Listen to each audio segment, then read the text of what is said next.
మనతో మాట్లాడేందుకు బీజేపీ రాష్ట్ర అధ్యక్షులు రామచంద్రరావు గారు ఉన్నారు. ఒక్కసారి తాజా రాజకీయ పరిస్థితులకు సంబంధించి ఆయనతో మాట్లాడించేటువంటి ప్రయత్నం చేద్దాం.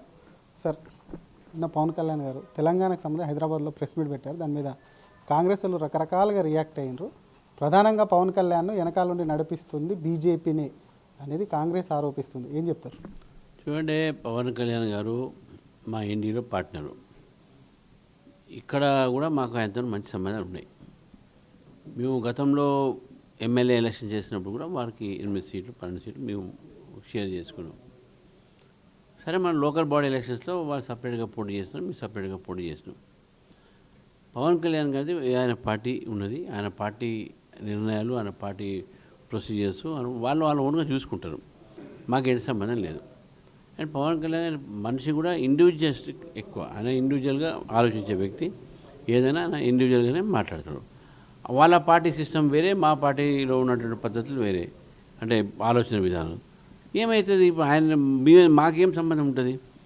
పవన్ కళ్యాణ్ రెస్పెక్టెడ్ లీడర్, మా ఇండియాలో పార్ట్నరు. కానీ ఇక్కడ ఉన్న నలుగురు ఫెయిల్ అయినారు కాబట్టి రెంట్కు తెచ్చుకుంటున్నారు అక్కడ నుంచి అనేది ప్రధానమైన విమర్శ. ఇక వాళ్ళు ఏమైనా మాట్లాడి ఇప్పుడు ఫెయిల్ అయింది ఎవరు? ప్రభుత్వం పోయింది ఎవరిది? ప్రభుత్వం పోయింది టీఆర్ఎస్ది. వాళ్ళు ఫెయిల్ అయినట్టే. ఇప్పుడు కాంగ్రెస్ పార్టీ వ్యతిరేకత బాగా పెరిగింది. అందుకే జిమ్మికులు చేస్తూ ఉన్నారు. ఇటు ముస్లింలు రెచ్చగొడుతూ ఉంటారు, ఇటు ఆంధ్ర పాపులేషన్ రెచ్చగొడుతూ ఉన్నారు. ఫెయిల్ అయింది కాబట్టి రెచ్చగొడుతున్నారు. ఫెయిల్ అయింది వాళ్ళు ఫెయిల్ అయిన తర్వాత ఇప్పుడు మొత్తం పాస్ అయ్యే దీంట్లో మేము ఉన్నాం కాబట్టి మా మీద వాళ్ళు తప్పుడు ప్రచారం చేస్తూ ఉన్నారు. మరొక పక్క ఏపీకి సంబంధించినటువంటి నేతలు ఇక్కడ రానియమని చెప్పి బీఆర్ఎస్ అంటుంది. కాంగ్రెస్ కూడా ఇక్కడ విద్వేషాలు రెచ్చగొట్టడానికి వస్తారని అంటుంది. మీరు నేషనల్ పార్టీగా ఏం చెప్తారు? ఇప్పుడు కేసీఆర్ గారు మహారాష్ట్ర తిరిగిండు. కేసీఆర్ గారు పంజాబ్ రైతులకు తెలంగాణ ధనాన్ని అక్కడ పంచిండు.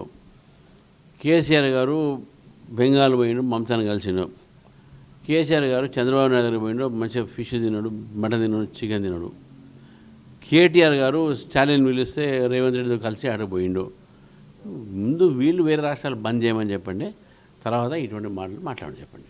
మరొక పక్క బీజేపీకి సంబంధించి మీరు రేవంత్ రెడ్డి అన్నారు అంటే పక్క రాష్ట్రాలకు సంబంధించినటువంటి తమ్మిడిహట్టి ప్రాజెక్టుకు సంబంధించి పక్క రాష్ట్ర ముఖ్యమంత్రి బీజేపీ ఉన్నాడు, అపాయింట్మెంట్ ఇస్తలేడు, ఇప్పటికే లేఖలు రాశానని చెప్పి అంటున్నారు. దాని విషయంలో ఎలా ముందుకెళ్తారు? ఇప్పుడు అక్కడ కాంగ్రెస్ పార్టీ వైఖరి ఏముందంటే, కాంగ్రెస్ పార్టీ వైఖరి మహారాష్ట్రలో ఏముంది, ముందు రేవంత్ రెడ్డి గారు అది కనుక్కోమని చెప్పండి. ఏది ఉన్నప్పుడు కూడా ఒక వైఖరి ఉన్నప్పుడు, ఒక గవర్నమెంట్ రిలేషన్స్ ఉన్నప్పుడు నువ్వు పొలిటికల్ పార్టీని ఇన్వాల్వ్ చేయకూడదు. నువ్వు గవర్నమెంటే మాట్లాడుకోవాలి. నీకు చేత కాకపోతే చెప్పండి, అప్పుడు మీరు కిషన్ రెడ్డి మీదనో ఇంకేమో మీరు చెప్పారు. కానీ మీరు ఫస్ట్ యూఆర్ ఏ గవర్నమెంట్, మీ ప్రపోజల్స్ గవర్నమెంట్ దగ్గర పెట్టాలి, చర్చించాలి. మీరు పార్టీ కాదు కదా, ఇది Maharashtra government versus Telangana government. దాంట్లో ప్రాస్ ఏంది, కాన్స్ ఏంది, ఇవన్నీ ఆలోచించాలి. కాబట్టి మీరు ఫస్టే దాని రాజకీయాలు చేస్తుంటే ఎట్లా? ఇంకోటి చెప్తున్నాను, తెలంగాణ ప్రజలు చాలా విజ్ఞులు, చాలా రాజకీయ చైతన్యవంతులు.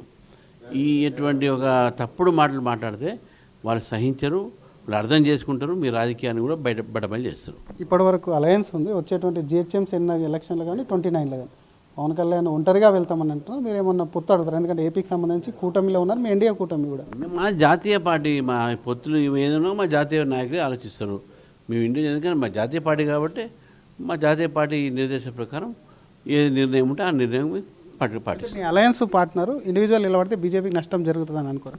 మనం హైపోథెటికల్గా మేము ఎందుకు చెప్పాలన్నమాట. జాతీయ పార్టీ కాబట్టి జాతీయ పార్టీ అలయన్స్ పై నిర్ణయం తీసుకుంటుంది. కాబట్టి దాని మీద ఇప్పుడు ఇది ఎలక్షన్ చాలా దూరం ఉంది, ఇక ఇప్పుడే దాని విషయంలో తలకాలు బాగొట్టుకుని ఎందుకని అంటున్నాను. అట్లా. Thank you sir. ఇది అసలు పవన్ కళ్యాణ్కి సంబంధించినటువంటి అంశంలో అనవసరంగా తమకు సంబంధించి పొత్తులపై తర్వాత ఎందుకు అసలు పవన్ కళ్యాణ్ ఆపారు, కేసీఆర్ రేవంత్ రెడ్డి వేరే రాష్ట్రాలకు పోయి ప్రచారం చేస్తే లేదా అని చెప్తూనే మరొక పక్క మహారాష్ట్రకు సంబంధించినటువంటి అంశంలో పార్టీని రుద్దొద్దు, అక్కడ కాంగ్రెస్ స్టాండ్ ఏంది, అసలు అటు ఉన్నటువంటి ప్రభుత్వం తెలంగాణ ప్రభుత్వం వర్సెస్ మహారాష్ట్ర కాబట్టి అవే తేల్చుకోవాలని చెప్తూనే పవన్ కళ్యాణ్ విషయానికి సంబంధించి మాత్రం అసలు బీజేపీ ఇక్కడ ఎదుగుతుంది, దానికి సంబంధించి ఓర్చుకోలేకనే ఇదంతా మాట్లాడుతున్నారు. పవన్ కళ్యాణ్తో తమకేమి సంబంధం ఇక్కడ వచ్చేందుకు అని చెప్పి బీజేపీ రాష్ట్ర అధ్యక్షులు రామచంద్రరావు ప్రశ్నిస్తున్నారు.